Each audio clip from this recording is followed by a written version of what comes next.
Welcome students. This is Sanskrit class chapter 6.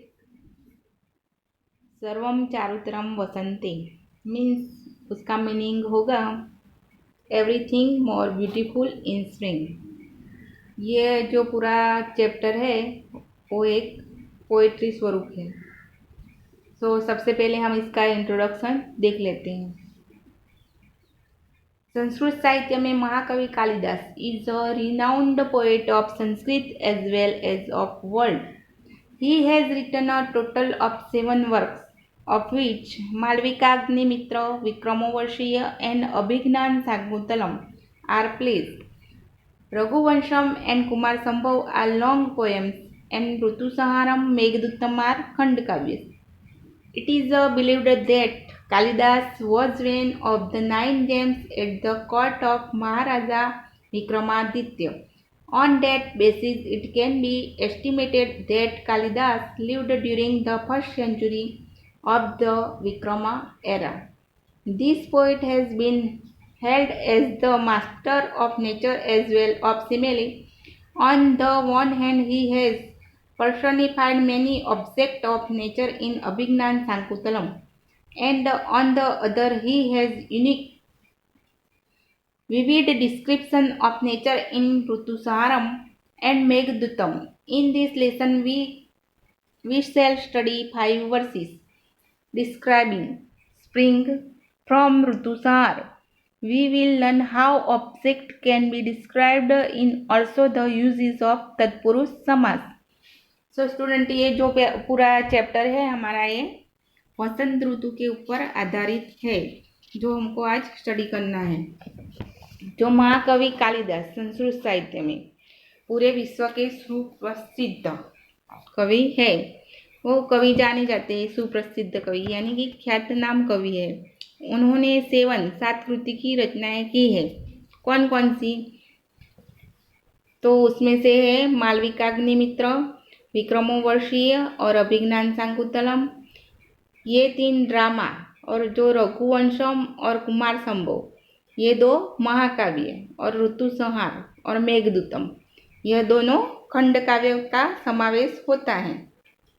यहाँ पर महाराजा विक्रमादित्य की राज्यसभा में जो 9 रत्न थे पहले के समय में, उसमें भी कालिदास का भी वर्णन किया गया है, यानी कि वो भी 9 रत्नों में से एक रत्न थे।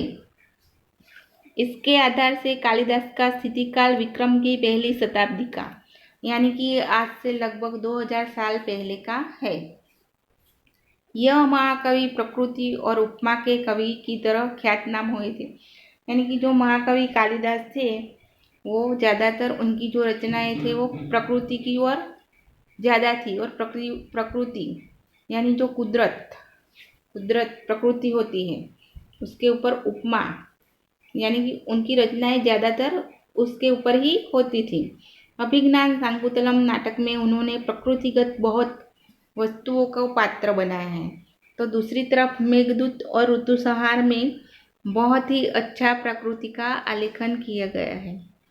प्रस्तुत लेसन में ऋतुसंहार में वसंत का आलेखन किया गया है। उसमें से जो 5 पद्यों का अभ्यास करेंगे उसमें से किस चीज़ का आलेखन कैसे कैसे करते हैं यह बात सीखने के साथ साथ यह चैप्टर हमें तत्पुरुष समास का कहाँ पर प्रयोग करना है वह भी हमको यहाँ पर बताया गया है।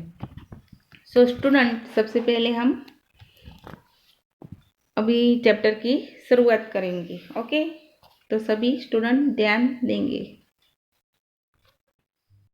स्टूडेंट, यहाँ पर हमें 5 वर्सेस की स्टडी करनी है। उसमें से सबसे पहला है वो हम देखेंगे। द्रुमाः सपुष्पाः सलिलम सपद्यः स्त्रियः सकामाः पवनः सुगन्धिः सुखाः प्रदोषाः दिवसास्य रमयाः सर्वप्रिये चारुतरम वसंते।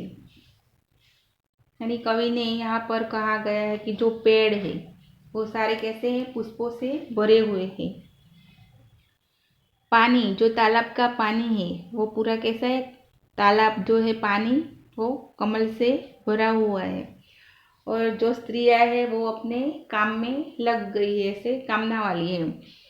हवा से खुशबू आ रही है, पवन से क्या आ रही है, खुशबू आ रही है।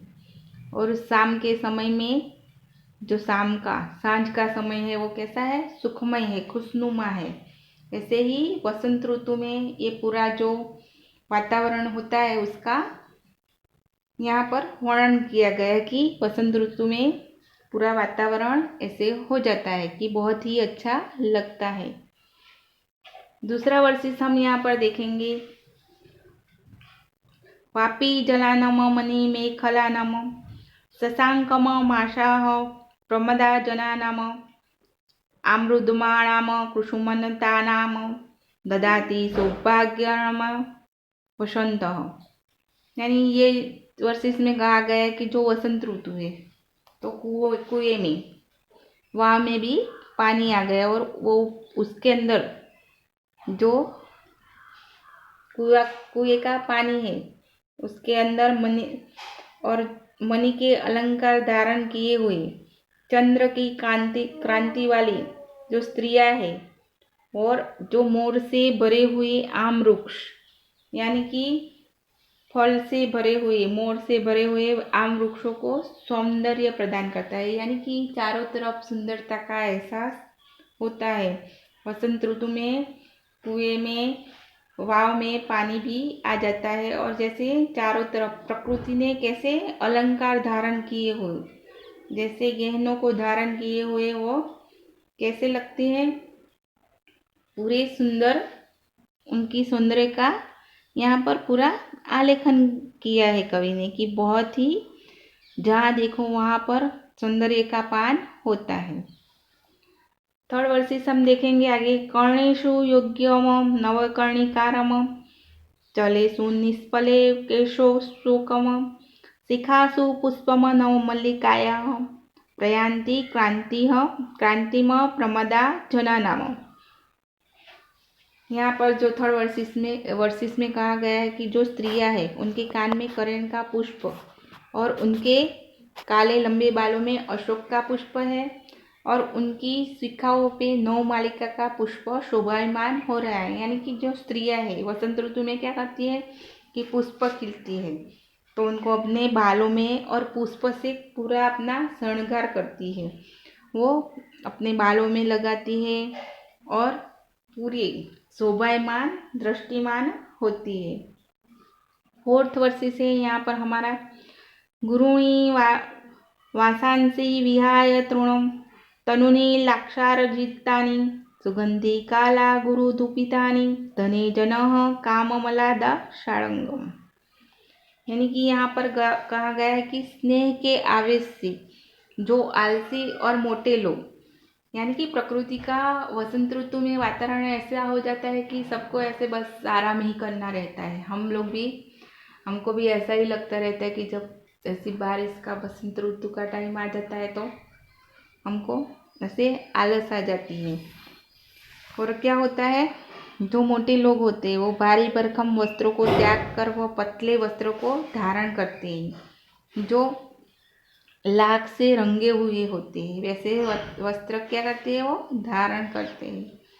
लास्ट वर्षिस है यहाँ पर हमारा। किम किसुंकेम सुख मुख क्षोक विभिन्नम भिन्नम किम कणिकार कुसुमेन हतम मनोजेम यतो किल पुनरय मधुरे वचोभिः विनाम मनम सुवदनानि हितम निहंति। यानी कि यह जो वर्षिस है उसमें कहा गया है कि तोते की चाँच की तरह क्रांति वाला जो केसुड़ा का फूल है वो भी हमें सूखा लगता है और जो करेन का फूल होता है वह सबके मन को भाता है। और उसमें से जो कोयल है वह अपने मधुर वाणी से क्या करती है, युवान और सुंदर स्त्रियों का मन मोह लेती है। यानी ये जो पूरा चैप्टर है वो जो ये पूरी वर्षिस 5 जो वर्षिस दिए गए हैं वसंत ऋतु का क्या किया है उसमें वर्णन किया है कि यानी वसंत ऋतु में कौन कौन सी बातें होती है, प्रकृति कैसी लगती है, कैसी दिखती है, लोग कैसे करते हैं, क्या करते हैं, वह सब इस चैप्टर में हमको बताया गया है। तो हमारा चैप्टर यहाँ पर कंप्लीट होता है। ये पूरा चैप्टर आपको प्रिपेयर भी करना है, सारे वर्सेस प्रिपेयर करने हैं और इसका ट्रांसलेशन भी लिख लेना है और एक्सरसाइज भी नोटबुक में लिखनी है सबको। Okay, thank you.